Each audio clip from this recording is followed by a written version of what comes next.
I'm sure a lot of you guys remember the old ceremonial hunting tradition of eating the heart out of the first animal you kill. Meat from those organs are among the most nutrient-rich foods on the planet. You can get those same benefits your ancestors craved via convenient daily capsules from Heart and Soil. Find out more at heartandsoil.co. And remember, use code MeatEater for 10% off your purchase. There's nothing like snook hook sets at dawn or catching a tarpon in the moonlight. Find your next fishing trip made easy on fishingbooker.com and experience the magic of the Sunshine State or any other destination on your fishing bucket list. Book a blue water adventure in search of sailfish or go snapper fishing with the kids. With over 6,000 captains and trips to choose from, planning your next one just got a whole lot easier. Download the Fishing Booker app on the Google Play or App Store or visit them online at fishingbooker.com to book your trip today.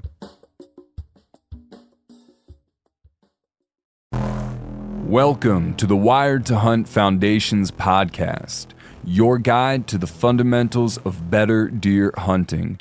And now, your host, Tony Peterson. Today's episode of Foundations, which is brought to you by First Light, is all about scrapes and how to hunt them correctly.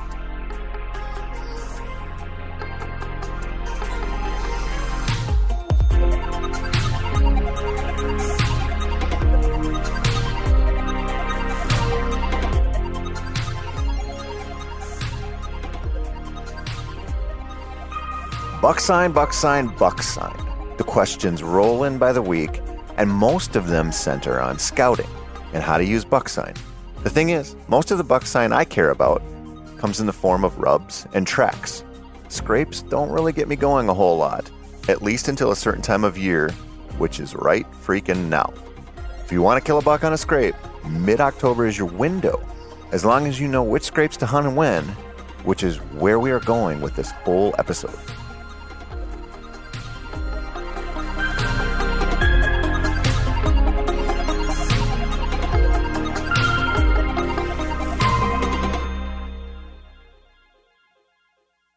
I'm guessing that more than a few of the folks listening to this podcast right now are thinking this is a good time to hunt some wood ducks or maybe get in some last nights on the water catching smallmouth before getting really serious about whitetails. Here's the thing, at least from my experience, mid-October is underrated. I'm not going to pretend it's as exciting as the rut, because it's not. But it's not a lost cause either, and it's an opportunity for public land hunters, as well as anyone who shares the woods with other hunters, to have a last week or two kind of to themselves before the rut hunting army marches into the hardwoods with their brand new grunt tubes and bottles of doe pee ready to post up on every pinch point and funnel in the forest while taking sunrise selfies for Instagram and filming themselves dipping donuts into their coffee for TikTok. If you want to get out before that onslaught, do it. But do it in a way that takes advantage of last week's staging area advice and something else, scrapes. This is purely anecdotal on my part, but let me tell you a few things I really believe about hunting scrapes. The first is that when I started bow hunting, I didn't know anything about scrapes, other than bucks made them, and I wanted to sit over them because I knew bucks made them. I hunted them for years without ever killing a buck on a scrape, let alone seeing one use one or make one. At least to a young, mostly clueless Minnesota bow hunter, they were like crop circles. They just showed up in the middle of the night, and that was that. In fact, I don't think I saw a legitimate buck use a scrape until I was probably in my early 20s. Then, it was a scrapper, and it didn't register as anything meaningful at all. It wasn't until I was on the hunt for a monster buck on public land in the Twin Cities in 2011 that I got a real lesson on scrapes. While the really big boy had disappeared on me, his younger sidekick suddenly showed up right where they had been all summer long. It was mid-October, it was hot, it was windy, and really bad weather for whitetails. And the timing sucked, if you believe in that sort of thing. I was tucked into an overgrown fence row, mostly just watching, when he popped out of the cattail slough and worked his way down a wood line. That 9-pointer, he didn't make it too far before a smaller 8-pointer stepped out. They squared off, but didn't fight. Instead, they stood 10 yards apart and both made scrapes in the dry, sandy soil. It looked like a hole digging contest from my vantage point. The bigger buck worked his antlers into an overhanging pine bough, took a leak on his tarsal glands, and then made his way back to the cattails and out of sight. The following day, it got hotter, it got windier, and less likely that anyone else would go in there to hunt. So I grabbed a stand and some sticks, and I hiked in. I set up 7 yards from his scrape in the best tree I could find and settled in to sway in the 30-mile-per-hour wind. It wasn't all that much later when a doe came out, which got my attention because I was hunting hungry and I had antlerless tags. I also thought the odds of the 9-pointer returning were very low. As she fed closer, I looked around and saw tines coming out of the cattails, which meant my focus shifted in a hurry. The wind meant that calling was out of the question, so I just had to cross my fingers and hope the buck returned to his scrape. When I lost sight of him, I figured that wasn't going to happen, but it did with 15 minutes of shooting light left.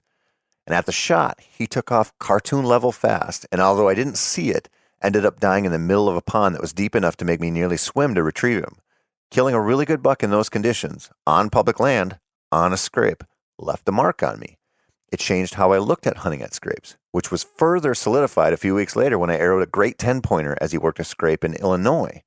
That buck, traveling after a 5-day stretch of rainy, nasty weather that finally blew out, was working a scrape when he was supposed to, in the morning, after the rain, during the rut. Together, the 2 bucks made me realize that I was looking at scrapes as fool's gold, yet in a span of 3 weeks, I turned a clunker of a season into one that looked pretty good, all because of scrapes. Since then, I've spent a lot of time thinking about and hunting scrapes, and I really believe this is the time when most whitetail communication happens with them. But not all scrapes are created equal. Just like the field edge rub, a scrape on the edge of the soybean field is probably not your best friend. It was probably made at night, probably gets visited at night, and probably doesn't do you much good as a hunter. Now, if you're in a secluded spot with low hunting pressure, this might be worth setting up over. It could really concentrate any movement you're likely to see during shooting hours, and since you're already hunting over food, you might as well get in a downwind position to shoot the scrape just in case. A scrape in the woods might be a different story. Might be a different story, especially a good-sized scrape, because this often indicates you're in a travel hub. If the scrape has a licking branch, then you're in business. If it doesn't, forget it. It's worthless. If you don't know what a licking branch is, walk up to a scrape. No, hell, just Google it. But when you're out in the woods and you find a scrape, look at the ground, then look up 4, 5, 6 feet in the air, and there will be a branch that was chewed on and it looks like it's expertly twisted to hang right over the scrape. That's real important. Now, a dished out scrape in this scenario is one that is worth thinking about. Usually, it'll be in a place where deer end up as they travel through and stage, and it'll be communication central. The licking branch, which is more important than any amount of exposed dirt, provides a spot for all bucks to leave their calling card via the preorbital glands on their forehead. In both in-person observation and after running trail cameras on video mode over scrapes, I've never seen a buck work a scrape that didn't rub his face on the licking branch. It seems to happen every time. Actually pawing out the dirt and peeing down their hocks to carry the scent away from their tarsal glands, that's another story. Sometimes they do this, sometimes they don't. You might ask why, which is a good question, and I don't know the answer. I also don't know why you occasionally see a buck walking through the woods making what looks like random scrapes along the route, every 20, 30 yards. Maybe it's just a natural inclination that allows him to saturate the area with his scent, but it's a different behavior than visiting a community scrape and adding to the matrix of scent deposited there by visiting bucks and does. And that's right, the ladies use scrapes sometimes too, but it seems like they are almost always interested in the licking branch and not the piss-soaked dirt. Whitetails live by their noses, and scrapes sure seem to be a way for them to check in with daily updates, sort of like the deer version of social media, without all the ads or selfies or humble brags or other bullshit. The key takeaway here is that deer do visit scrapes, at night and sometimes in the day, and if you find one that is ripe, you might kill a buck on it. But how do you know? You know by location and through trail cameras. I'll get to location in a second, but let me first dive into monitoring scrapes with trail cameras. It's fascinating. It's also dangerous because this is often a here this week, but gone the next week strategy. If you have a cell camera and they're legal to use, setting one up over a scrape in October will tell you a lot. If you run a traditional camera or 3, You can learn a lot from them too, but you'll have to go in to check them, which means more intrusion in the woods, obviously. When I'm in this position, I tend to slip in as if I'm going to hunt. Then I check the camera, and if it shows some daylight visitors, I actually probably will hunt if the setup is right. If not, it's time to slip out and head somewhere else, or back off and just observe the area. Now, as far as good scrape locations go, they have to be where the deer want to walk, first and foremost. It doesn't matter if you find scrapes where you want to hunt, if it's not where the deer are likely to walk during the daylight hours. What happens there is that they visit at 3 in the morning, and that's totally worthless to you. Scrapes on wooded ridges, deep in the swamps where 3 fingers of slightly higher ground meet next to the lowlands, or where a hardwood point next down to feed into distant ag fields, are all spots where a scrape could really round out your hunting plan. Now, don't just get excited when you find a car hood-sized scrape with a licking branch hanging over it, because it has to be in a great spot, and you have to be able to hunt it. This is trickier than it sounds, because it's so easy to find a scrape and decide to climb up 10 yards away so that you can arrow any heavy-beamed visitors who are surely coming. Because you're hunting in middle to late October, you got to consider the cover. Consider the reason for a buck to be in the area and moving in daylight. Is there security cover around? Are you fairly close to some known or suspected bedding areas? Does he have to put himself in any real danger to get there, like by traveling through openings or simply covering a lot of ground? If he can get up in the late afternoon and work his way to the scrape without getting into trouble, you're on to something. But now you got to think about the wind. This is a big one, because you want to be downwind, but so does he. Most bucks I've seen approach a scrape to work it, and they just come in from downwind. It's just how it happens.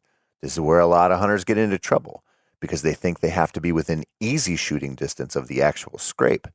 If you can get that and place some type of terrain feature like a steep drop-off or a lake that simply won't allow a buck to get downwind of you, then by all means hunt that sucker that way.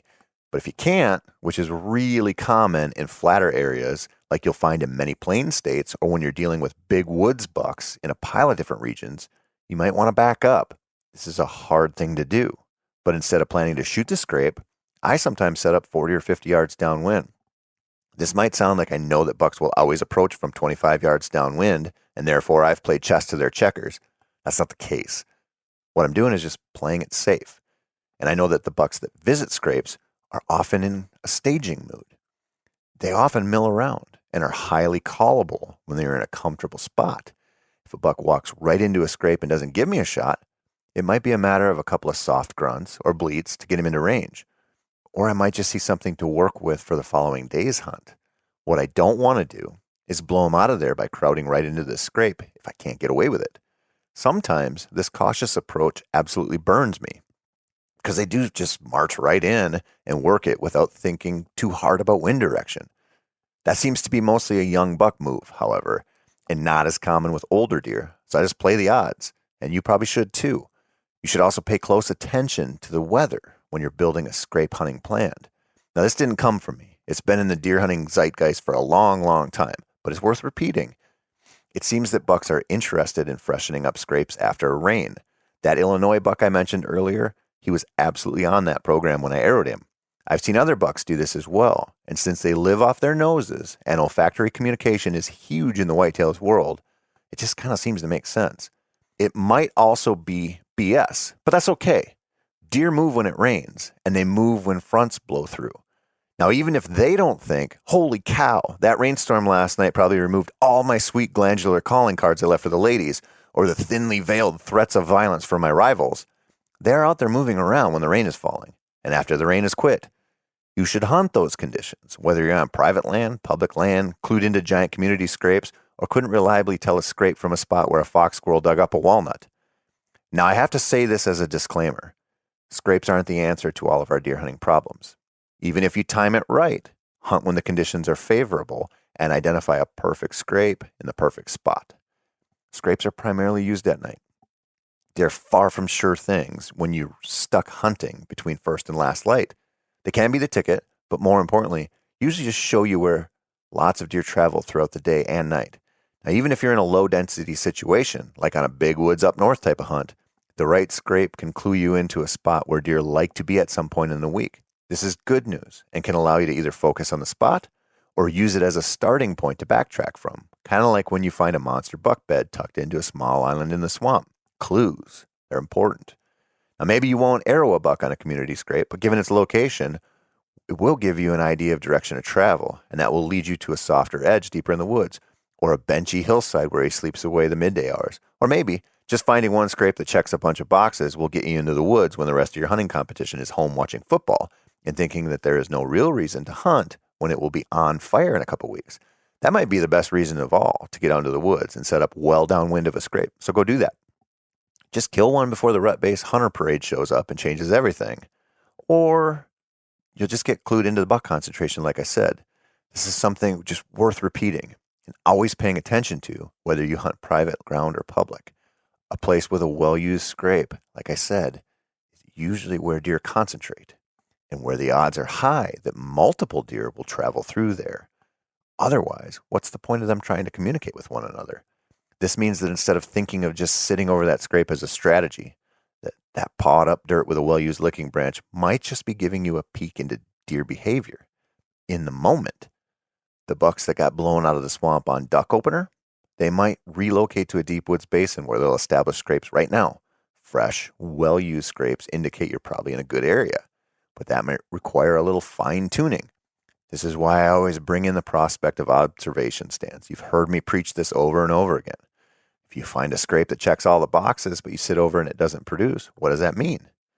Or if you find an area where there are several scrapes and a point of woods that leads out eventually to a picked cornfield, what does that mean?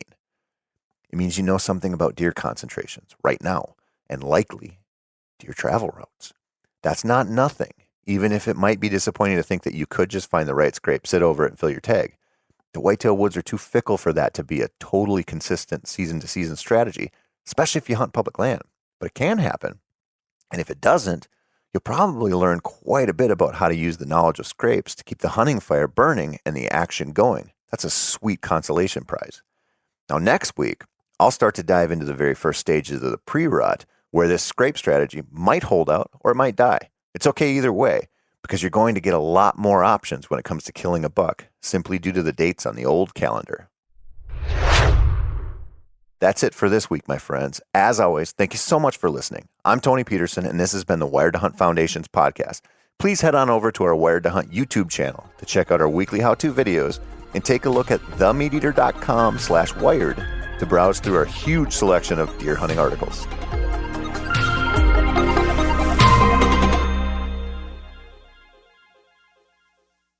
I'm sure a lot of you guys remember the old ceremonial hunting tradition of eating the heart out of the first animal you kill. Meat from those organs are among the most nutrient-rich foods on the planet.